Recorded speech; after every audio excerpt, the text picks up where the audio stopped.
satu itu adalah research plan. Research plan itu apa? Yaitu sebenarnya kalian itu kan nanti tugas satu itu kan menulis paper ya.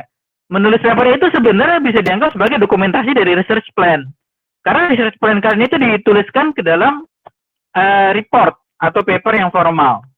Nah, kalau misalkan konteksnya itu research plan, maka kita harus tahu sebetulnya yang kita ambil dari paper rujukan itu data dan metode yang nanti akan dibandingkan. Kita harus pikirkan metode yang akan kita uji coba itu apa. Requirement-nya itu kan metodenya itu ada dua ya, yang perlu kalian uji. Pertama satu metode itu diambil dari WK dan satunya itu diambil dari sklearn. Antara WK dengan sklearn itu metodenya itu harus berbeda. Kenapa harus berbeda? Karena nanti bisa diuji. Yang metode yang lebih performing itu metode yang mana? Seperti itu. Oke, jadi itu untuk yang pertama terkait dengan feedback dari tugas. Kemudian untuk feedback dari tugas, saya minta kalian itu juga menuliskan itu menggunakan LaTeX. Kalian sudah buka belum? Sudah install LaTeX? Kemudian kalian sudah buka LaTeX editor? Kalau misalnya kalian menulisnya di dalam LaTeX, maka kalian perlu install. Sebenarnya LaTeX itu lebih mudah mempergunakan di Linux. Kalau di Windows itu standarnya itu install Miktex yang package-nya itu lumayan besar. Kemudian install LaTeX editor. Kalau misalkan di Linux itu sudah auto include Miktex-nya ketika install. Mungkin ada beberapa paket yang belum ada, itu kita bisa download dari local repository Linux operating system masing-masing. Nah, ini misalkan saya kasih contoh. Saya editingnya itu menggunakan Text Studio di sini. Ya, kemudian ini jurnal yang template jurnal itu kemarin disediakan di MCL. Ini saya buka ulang dari kondisi kosong. Ini kalau misalnya kita buka ini, cari kita yang ekstensinya itu dalam bentuk teks. Oke, ini kita buka. Nah, ini jadi seperti ini. Ini LaTeX source code ini di sini. Kalau misalnya kita ingin melihat hasil compile seperti apa, maka kita bisa compile di Text Studio ini, tinggal klik seperti ini, nanti jadinya itu PDF di sini.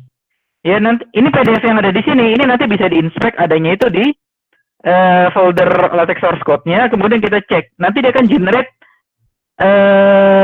LaTeX source-nya namanya itu conference 10179.txt, maka dia akan generate file yang sama, conference 10179.pdf. Jadi file name-nya itu sama dari .txt itu ketika dikompil itu berubah menjadi PDF. Nah, sintaks LaTeX itu seperti apa? Yang kita tahu di sini hasil kompilasinya seperti ini. Jadi ini sudah dalam bentuk dua kolom. Di sini ada paper, ini tinggal kalian ganti pengarang itu siapa. Isinya itu nanti kalian tuliskan sendiri. Ya. Nah, di sini kita lihat LaTeX itu ada sintaksnya. Ini kalau misalnya saya analogikan, sintaks LaTeX itu mungkin setara levelnya dengan HTML. Setara itu bukan berarti mirip ya. Artinya dia itu memang bahasanya itu untuk bahasa formatting. HTML itu kan bahasanya itu untuk bahasa display. Ini juga bentuk bahasa display, namun lebih terarah untuk penulisan publikasi paper ilmiah. Oke, nah kita lihat nih di sini ada standar nih, misalkan section, subsection, section. Kemudian ini ada paragraf. Ini kalau misalnya kita cari di sini nanti bisa ketemu di sini.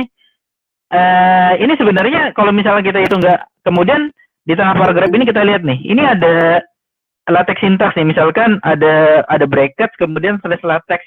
Ini LaTeX syntax seperti ini. Ini termasuk seperti ini. Subsection, section ini juga LaTeX syntax. Jadi kita kalau misalkan menulis LaTeX ya, kita itu butuh text editor. Nah, di sini tuh biasanya itu sudah ada wizard. Kalau misalnya kita itu tidak hafal ya perintahnya seperti apa, kemudian di sini juga ada mathematical notation dan lainnya ya. Tapi yang sebenarnya lebih sering saya pakai, kita kalau misalnya nulis LaTeX ya, sama seperti kita itu desain HTML, kita kalau desain HTML itu sintaksnya itu nggak kita hafal. Yang kita ambil itu kita dokumentasi dari LaTeX sintaksnya. Misalkan seperti ini. Ini misalkan ini dari Wikibooks ya. Saya kata kuncinya itu LaTeX syntax. Nanti dicarinya itu di DuckDuckGo. Saya pergunakan DuckDuckGo sekarang. Nah, kita cari di sini. Misalkan kita mau tulisannya itu italic. Kita cari di sini italic. Nanti ketemu di ini, tinggal kita cari. Jadi model buat penulisan LaTeX itu seperti itu. Mungkin berat di awal. Tetapi kita nggak perlu pusing masalah formatting di sini.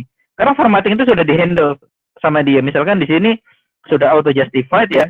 Kemudian kalau misalnya ada gambar ya, kebetulan di sini nggak ada ini ada gambar. Ini contoh gambar seperti ini. Gambar itu ditaruh di mana? Itu bukan kita yang menaruh. itu nanti LaTeX yang akan memikirkan gambar itu ditaruhnya itu di mana. Tetapi LaTeX itu akan memaksimalkan supaya tampilan page-nya itu tetap rapi, ya. Jadi ini tabel, di bawahnya itu ada gambar, itu LaTeX yang akan menentukan taruhnya itu di mana. Kita nggak usah pusing. Oke, misalkan di sini ada equation, bawah itu nanti juga ada gambar, itu tinggal kita pergunakan contohnya seperti itu. Oke, ini yang pertama ya. Untuk berikutnya saya mulai dari perkuliahan.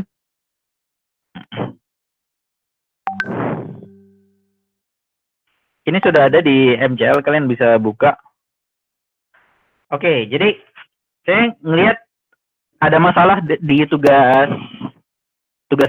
Utamanya saya ragu diskusi di internal timnya itu berjalan atau tidak. Saya ragu di situ.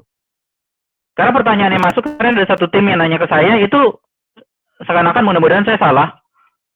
Itu proses diskusinya itu belum optimal di tim. Seharusnya kalau misalkan diskusinya itu berjalan, pertanyaan-pertanyaan seperti itu yang diajukan ke saya, itu seharusnya tuh tidak boleh ditanyakan, tetapi kualitasnya itu masih kualitas belum tinggi. Ya. Nah, jadi di sini saya tambahkan requirement apa yang perlu kalian kumpul. Pertama, tidak boleh ada kerjasama antara tim. Yang boleh kerjasama itu internal tim. Dan ketika di dalam tim itu sudah menentukan dia itu mempergunakan metode apa, dia nggak boleh cerita ke tim manapun. Karena ada resiko plagiarisme di situ. Oke, ya.